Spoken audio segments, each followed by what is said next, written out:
हाथ टे कहवा बोलो शनिदेव महाराज की बांछा बट की महापुरुष तो अच्युतानंद लिखिते महापुरुष मालिका कहले अष्टकोटि जोगिनी नकोटि कांतानी 64 देवी गण सरवे भैरवी मूर्ति धरिण रुधिर करिवे पान जो कहले जेत बेले कलिजुगे पापताप रूप से जोगिनी माने रोग दुख कष्ट पीड़ा मनुष्य समाज को मारी आसुथब से ही समय प्रभुर कृपारे भक्त भगवान कृपारे असंभव संभव हेब ये रोग दुख कष्ट पीड़ा दूर होमें तो 3-4 पाली है कौन रोगी मानकर अनुभूति नहीं नलु आज आम सहित देखु ये सत्यराम बाबू अच्छा जे कि केन्द्रापड़ा हाई स्कूल रे जड़े विज्ञान शिक्षक विज्ञान पढ़ाऊा शिक्षक किडनी रे स्टोन है फैटी लिवर है किंतु ये ब्रह्मदंड स्पर्श 10 पाली है किडनी रु स्टोन भल होगा फैटी लिवर भल होगा वर्षे है आसुँच आज 12 जन रोगी आनी कहले बाबा शीघ्र गले आहरी प्रचार प्रसार करेबी एते संकल्प आमर 8गड़ू वीरेन्द्र बाबू आसुँच रिटायर्ड शिक्षक स्पाइनाल कॉर्ड रोग में पीड़ित थे अंटा दरज था बड़ दुख कष्ट प्रथम पाली आसवा मात्र रोग भल होगा ये वर्षे है आसुँच आज अनेक रोगी जोगेन्द्र भाई कैंसर रोग में पीड़ित था चा भल होगा ये मौसा जड़े बस ये माउथ कैंसर देख ये बारंबार आसिक उपकृत पाँच भगवान कृपा किभली भाव हम केमिति हम क्या मध्यम हम आम कहीपर ना आम कहूँ आम शारदा बाबा भल करुचु भल करुँच जगन्नाथ भल करुँच शनिदेव बांछा पूर्ण बांछा बट बोलिए बांछा बट की तेणु आज ये जो पीठर आनंद समय देखुं ये पीठ को ये भिडियो देखला मात्र ओडिशार जेकोसी स्थान आसपा भक्त भक्ता मैंने चिंता करेंगे भिडियो देखिले समस्ते आसीपारे ना अच्युत ठार कह निश्चय भक्त से अच्युत कथा को विश्वास करवा अच्युत कथा को बुझा भक्त ना बुझी बुझी पार ना तो जो मैंने आसपा चाहिए ओडिशार जेकोसी स्थान कटक ओम्पी छक आसवे कटक ओम्पी छक जगतसिंहपुर जिला जगतसिंहपुर ठार बालीकुदा रास्तार आसिले बालीकुदा पूर्व गोपालपुर छक से गोपालपुर छक निकट गोगल ग्राम शनि मंदिर पचारि आसवे प्रत्येक शनिवार दिन 8 घटिका दिन 12 घटिका पर्यंत चिकित्सा सेवा चलुची शनिदेव महादीप उठिब एवं ता पूर्व चाहिए गोटे फोन नंबर जोगाजोग करेंगे 9668697827 ये हूँ दिव्य कथा आहरी अनेक कथा बांछा बटर कथा आज आमर वीरेन्द्र बाबू तांकर किभली भाव में स्पाइनाल कॉर्ड रोगरू मुक्ति पाई आज भक्त मान अनुभूति प्रदान करेंगे। जय जगन्नाथ जय शनिदेव जय बांछा मुझे वीरेन्द्र कुमार राउत रिटायर्ड टीचर मो घर हूँ 8गड़ आज्ञा बड़ दुखर कथा मु एभली रोग पीड़ित थी मोर बांकर साइडटा जाक पूरा बिंधा होता जोटा कि स्लो पैरालिसिस टाइपर माने दीर्घ मु 3 वर्ष काल मेडिकल ट्रीटमेंट हेले प्रथमतः आयुर्वेदिक डॉक्टर सहित एवं होमियोपैथिक डॉक्टर सहित जोगाजोग करके मेडिसिन खाइली तापर 2 वर्ष पर्यंत एलोपैथिक खाइली हाँ मुंबई ठारू कटक पर्यंत सबू डॉक्टर सहित परामर्श कर खाइली किंतु भल है डॉक्टर कहले तुम्हें भगवान को ही भरोसा कर मु शेष बेले कि भगवान को भरोसा करी दिने यूट्यूब देखुली से देवानंद बाबूंकर चैनल भितर देखिली जे शारदा बाबा किए जड़े से दंड स्पर्श कराउछंती आउ दंडर महिमा देहरे आलोचना कर जगन्नाथ बड़दाण्डु से पाई से कौ मंत्र गोटे अभिहित करी रोगी मान को स्पर्श करेले भल हो कथा को मुझे यूट्यूब शुणिली मो भणजा को धरिकी मुझे पुअरे टी चलू मत गाड़ी में नहीं मुझे पर्यटन गाड़ी फाड़ी चल पार नी मुझे एत दुर्बल हो जाइली हाँ से पुओटी ना ओम्पी छकटी आणिक मत पहुँचला मुझे पुआ मुझे चा यू घर को फेर ना नाई मामू आउ अल्प बाट चल से जो आणिक मत ये स्पर्श प्रथम करदेले मो देहरे कौन गोटे स्पिरिट पशिगला भाया पशिगला मु भाभी बोधे गले मो पिला कहि 2-3 जन कूदिले जाकि मुझे आराम पाइबी किंतु गली जे आउ भूली गली कुदा फुदा भूली गली मोर कुआड़े अधे 50% आरोग्य होगा आउ से दिन रोग माने बिंधा पूरा कमीगला मुझे लगातार 10-15 थर ये आसिक स्पर्श करेला फले मु बर्तमान 100% आरोग्य मु बर्तमान युवक सदृश मो पिला भली अनुभूति करुच्ची। जय जगन्नाथ जय बांछा जय शनिदेव जय। आमर सत्यराम बाबू अच्छा ଯେ କେନ୍ଦ୍ରାପଡ଼ା ନିକିରେଇରୁ ଆସୁଛନ୍ତି। ନିକିରେଇ ହନୁମାନ ପ୍ରସିଦ୍ଧ। ଆଜି 12 ଜଣ ରୋଗୀକି ଆଣିଛନ୍ତି ଯେ ତେଣୁ ଆପଣମାନେ ତାଙ୍କ ମୁଖରୁ ତାଙ୍କର ଅନୁଭୂତି ମଧ୍ୟ ଶ୍ରବଣ କରିବେ। नमस्ते बाबा। ओम प्रांग प्रीं प्रों स शनेश्वराय नमः। ओम प्रांग प्रीं प्रों स शनेश्वराय नमः। ओम प्रांग प्रीं प्रों स शनेश्वराय नमः। आमे माने ए विश्वर प्रथम पुरुष होची मनु, प्रथम स्त्री होउछन्ति शतरूपा।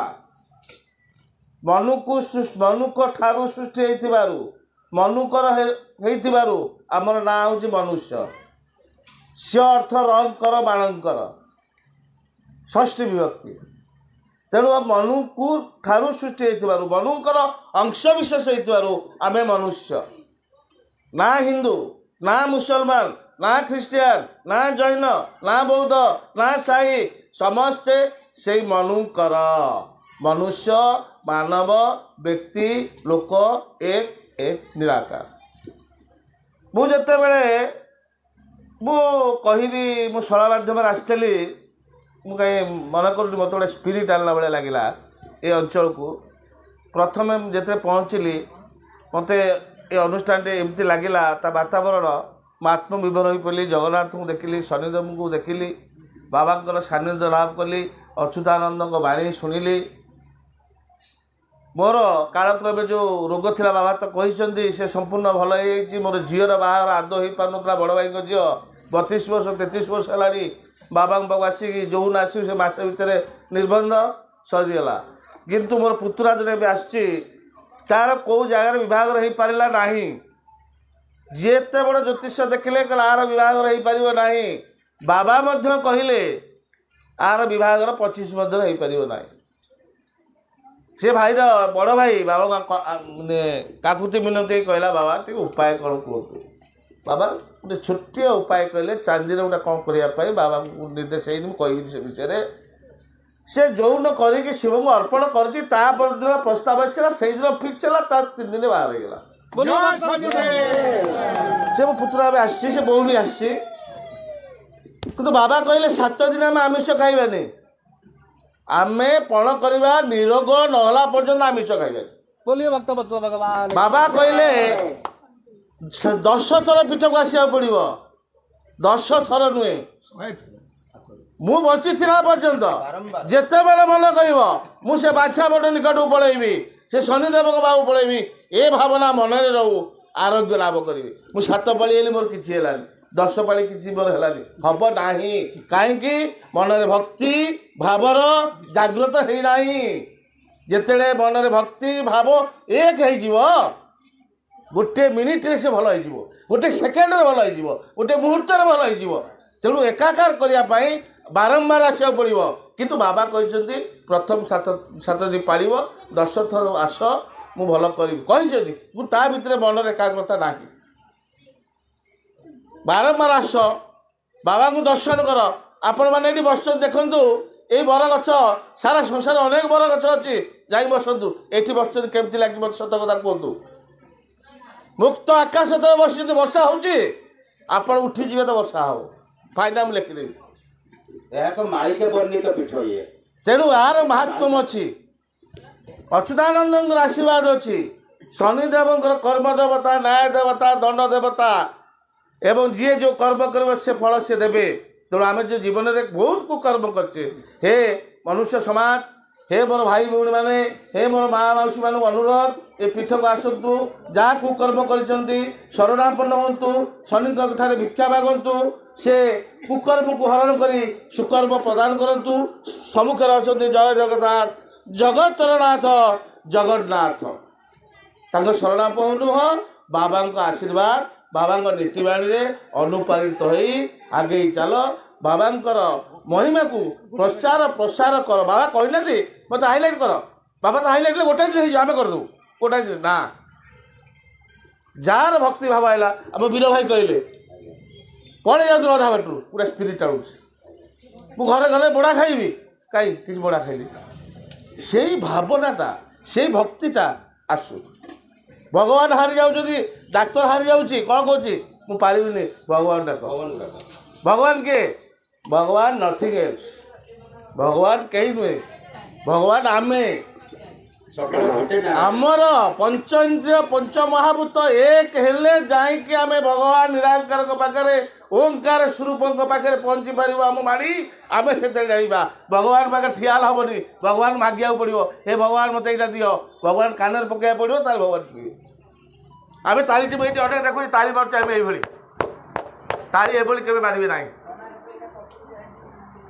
ତାଳି ଏଇଭଳି ମାରିବେ ପଞ୍ଚଟିପ ପରସ୍ପର ସ୍ପର୍ଶ କାରଣ ପଞ୍ଚ ଇନ୍ଦ୍ରିୟ ପଞ୍ଚ ମହାଭୂତ ସମାହିତ କେନ୍ଦ୍ର ରହିଲେ ହୃତ୍ପିଣ୍ଡ ଆଘାତ ପ୍ରତିଘାତ ଫଳରେ ସେଠି ଜାଗ୍ରତ ହୁଏ ଆମର ଉଦ୍ଦୀପନା ଜାଗ୍ରତ ହୁଏ ତେଣୁ ଆମେ ସଚେତନ ହଉ ଆମର ଗୁଡ଼ା ଉର୍ଜା ଗୁଡ଼ା ଶକ୍ତି ଆମ ଭିତରେ ସୃଷ୍ଟି ହୁଏ ଆମର ଏକାଗ୍ରତା ମନୋଭାବ ଶାନ୍ତିର ମନୋଭାବ ସୃଷ୍ଟି ହୁଏ ତେଣୁ ଏଭଳି ଭାବେ କରିବା ପାଇଁ ଚେଷ୍ଟା କରନ୍ତୁ ବାବାଙ୍କର ଶରଣାପନ୍ନ ହୁଅନ୍ତୁ ନିଶ୍ଚିନ୍ତ ଆରୋଗ୍ୟ ହେବେ ଶନିଦେବଙ୍କର ଭରସା କରନ୍ତୁ ଜୟ ଜଗନ୍ନାଥଙ୍କର ଗୁଣଗାନ କରନ୍ତୁ ଏଥିକି ମୁଁ ବକ୍ତବ୍ୟ ଶେଷ କରୁଛି ତେଣୁ ଆଜି ଆମେ ଯେଉଁ ସୁନ୍ଦର କଥା ଶୁଣିଲେ ଦୁଇ ଜଣ ଶିକ୍ଷକଙ୍କର ଅନୁଭୂତି ନେଲେ ଅନୁଭବକୁ ସର୍ବ କହି ଅଭିରାମ ବାଇ ଆମେ ସମସ୍ତେ ସେଇ ବର୍ତ୍ତମାନ ବସିବା ମହାଦୀପ ପ୍ରସ୍ତୁତ ହେବ ଏ ମହାଦୀପକୁ ଯିଏ ଦର୍ଶନ କରେ ତାର ମଧ୍ୟ ସମସ୍ତ କଷ୍ଟ ରୋଗ ପୀଡ଼ା ଦୂର ହୋଇଯାଏ ଆଜି ମହାଦୀପ ମୁଁ ନିବେଦନ କରିବି ଅନ୍ୟମାନେ ସମସ୍ତେ ବସନ୍ତୁ ବର୍ଷା କାଦୁଅ ଅଛି କେବଳ କୀର୍ତ୍ତନ ଚାଲୁଥିବ ମହାଦୀପ 3 ଘେରା ପରିକ୍ରମା କରି ମନ୍ଦିର ଉପରକୁ ମହାଦୀପ ଉଠିବ ଏବଂ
नमस्कार कर निजर मनोकामना जनातु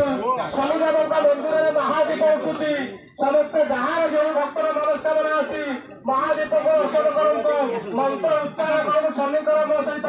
ओम प्राण प्रेम प्रम सह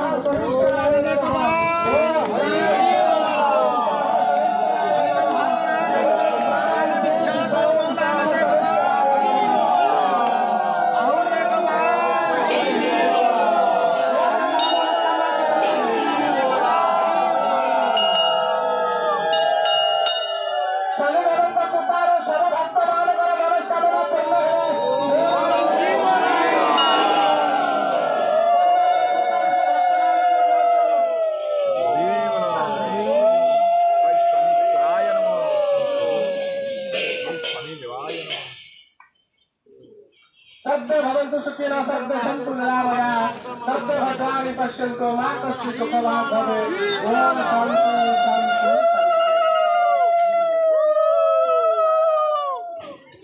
शान्ति मंडल में प्रणाम करो महादीप दर्शन करी समस्ते प्रणाम करंतु